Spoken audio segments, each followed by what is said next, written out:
Apakah elektabilitas Ganjar ini berpengaruh terhadap kontemplasinya Megawati? Jawabannya iya dan pasti. Kenapa? Pertama, sampai saat ini Megawati belum memutuskan soal siapa yang akan maju, termasuk Puan Maharani. Kalau tidak mempertimbangkan Ganjar Pranowo, tentu Megawati sudah mengumumkan kepada publik bahwa di Pilpres 2024 yang akan datang akan mengusung Puan Maharani. Tapi itu tidak dilakukan karena ada variabel Ganjar yang saat ini sedang menjadi darling, sedang populer dan naik daun. Inilah yang sepertinya membuat Megawati saat ini sedang menghitung betul soal apakah akan tetap mengusung Puan Maharani atau Ganjar Pranowo. Metro TV kan juga punya afiliasi dengan pihak tertentu, partai tertentu. Nah, yang ingin kami tegaskan adalah proses mencari pemimpin itu bukan hanya sekedar elektoral. Kontemplasi ini bersifat aktif. Kontemplasi ini juga melalui dialog, melalui perenungan, dengan melihat bagaimana nasib lebih dari 270 juta rakyat Indonesia ke depan, bagaimana kesinambungan dengan pemerintahan Presiden Jokowi. Itu penegasan bahwa rekomendasi eksternal itu sebagai tanggung jawab PDI Perjuangan untuk menyampaikan kepada publik apa skala prioritas bagi PDI Perjuangan di dalam menyongsong agenda ke depan. Yang ada di kemarin 7, 8, 4, dan 5. Jadi ada 7 program terkait dengan rekomendasi terkait dengan ideologi, sistem politik, Pancasila, dan kemudian juga bagaimana pembangunan desa, itu ada 8. Kemudian 4 terkait dengan pemenangan pemilu, 5 agenda strategis ke depan, 7, 8, 4, 5. Jadi mengandung spirit 17 Agustus 45. Sedangkan satunya itu adalah Indonesia to be the number one, dan yang kedua PDI Perjuangan juga untuk ini. 3 parpol goda Ganjar, PDIP masih kokoh dukung Puan. Ganjar saat ini bak permata yang berkilau di luar dan redup di kandang sendiri. Gubernur Jawa Tengah ini memang unik, dicintai rakyat tetapi diasingkan dan dijauhkan dari dukungan induknya. Ganjar seperti anak tiri di rumahnya sendiri dan anak yang tidak diharapkan tumbuh dan berkembang di internal keluarga besarnya, yakni PDIP.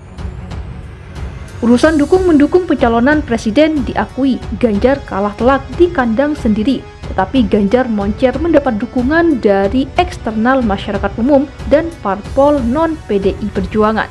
Dukungan Ganjar untuk mencalonkan Capres 2024 semakin tidak terbendung. Kali ini berasal dari kekuatan partai politik. Ganjar setidaknya sudah mengantongi dukungan politik dalam bentuk deklarasi pencalonan Ganjar sebagai Capres 2024. Ketiga partai tersebut adalah partai non-parlemen yakni PSI dan partai parlemen PAN dan P3. PSI mengumumkan dukungan pencapresan langsung diputuskan oleh DPP PSI, sementara P3 dan PAN dukungan pencapresan Ganjar masih terbatas dideklarasikan di tingkat DPD dan DPW. Partai politik yang secara utuh mendukung Ganjar presiden adalah Partai Solidaritas Indonesia atau PSI. Ganjar diumumkan sebagai capres bersamaan dengan Nasdem mendeklarasikan Anies Baswedan. Bedanya, Nasdem melakukan deklarasi di pagi hari dan PSI mengumumkan nama di siang hari. Dukungan P3 berasal dari sejumlah DPW seperti DPW P3 Banten, DPW P3 Sumatera Utara. Sementara dari PAN, dukungan deklarasi Ganjar berasal dari kader dan simpatisan DPD PAN Kabupaten Cirebon, Jawa Barat dan DPW PAN Kalimantan Selatan 13 Oktober 2022. PAN sendiri sudah melakukan penjaringan Capres 2024 melalui Rakernas tanggal 27 Agustus 2022 dan telah menetapkan 9 nama capres dan salah satunya terdapat usulan nama Ganjar Pranowo. Bentuk dukungan aspirasi politik dari parpol bukan hal yang sepele lagi. Saat ini banyak bermunculan dukungan langsung dari masyarakat.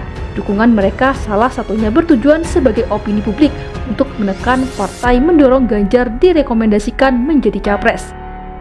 Parpol sebagai lembaga formal yang bisa mencalonkan capres dan cawapres dengan memenuhi syarat pencapresan sesuai Undang-Undang Nomor 7 Tahun 2017 Pasal 222 menyebutkan untuk pencalonan presiden, parpol atau koalisi parpol harus memenuhi ambang batas parlemen 20% kursi DPR atau minimal 25% dari hasil suara pemilu sebelumnya.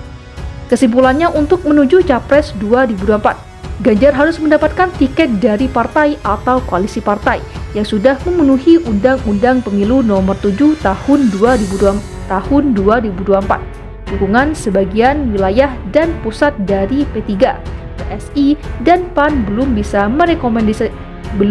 merekomendasikan capres. Ganjar harus mengumpulkan dukungan dari partai ke partai atau dari koalisi partai yang sudah terbentuk. Seharusnya Ganjar dari sisi dukungan partai sudah tidak ada masalah. Ganjar adalah kader tulen PDIP, sementara PDIP sebagai partai yang bisa mengusung capres sendiri. Suara hasil kursi legislatif pemilu 2019 melebihi 20% atau sebesar 128 kursi, dan jumlah kursi tersebut sudah memenuhi syarat usung pasangan capres dan cawapres. Hanya saja PDIP belum resmi merekomendasikan nama capres. Ganjar harus bersabar menunggu putusan nama yang akan diumumkan oleh PDIP yang rencana diumumkan di bulan November 2023. Artinya, waktu 1 tahun lagi putusan capres baru akan diketahui. Jika Ganjar sudah melihat tidak ada lagi peluang untuk masuk di lingkaran pencapresan PDIP, Ganjar harus berani membuat keputusan penting apakah akan tetap menunggu hasil akhir putusan rekomendasi PDIP atau hengkang dari PDIP dan mencari kapal lain di luar PDIP. Lampu hijau dari sejumlah partai bisa dimanfaatkan segera oleh Ganjar untuk segera melakukan lobby personal ke elit partai. Tentunya Ganjar sudah melakukan komunikasi politik dengan sejumlah petinggi partai. Pada saat yang tepat, Ganjar harus berani menampilkan di tempat umum bersama elit partai sebagai sarana legitimasi politik dari elit partai. Nah, semua keputusan akhirnya tergantung dari Ganjar Pranowo. Dukungan masyarakat sudah terlihat jelas dari hasil survei politik. Ganjar selalu menempati posisi puncak elektabilitas. Dukungan pergerakan dari ratusan sayap relawan sudah siap dan sejumlah partai memberikan dukungan deklarasi pencapresan kepada Ganjar.